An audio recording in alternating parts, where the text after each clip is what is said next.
অহংকারী মানুষেরা কিয়ামতের ময়দানে কিভাবে উঠবে?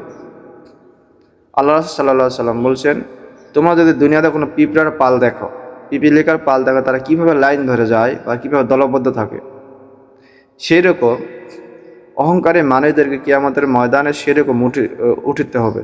মানে দলবদ্ধভাবে মস্তিষ্ক, মানে একবারে দলবদ্ধভাবে কার উপর কে উঠবে এভাবে, মানে দলবদ্ধভাবে উঠবে, তাদের ঠেলাঠেলি অবস্থায় তারা সেখানে উঠবে এবং আল্লাহ সুবহানাহু তাদেরকে হুকুম দেবে, এদেরকে জাহান্নামে নিক্ষেপ করো।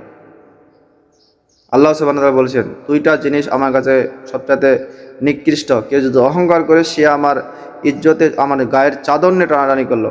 নাউজুবিল্লাহ। আল্লাহ রাব্বুল আলামিন কত বড় এখতিয়ার করে বললেন, কেউ যদি অহংকার করে দুনিয়াতে সে আমার গায়ের চাদর নিয়ে টানাটানি করলো। আল্লাহ সুবহানাহু সবাইকে হেফাজত করুক।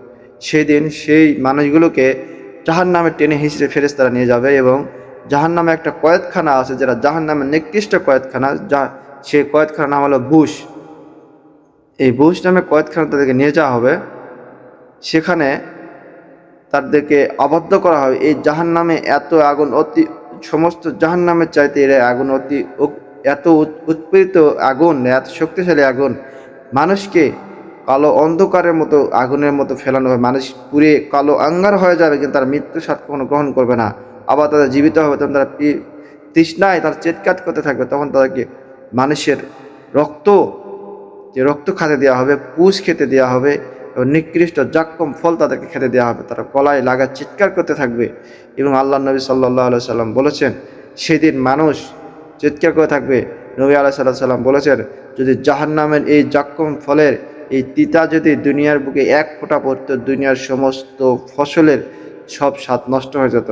আল্লাহ আকবার। আল্লাহ আমাদেরকে হেফাজত করুক।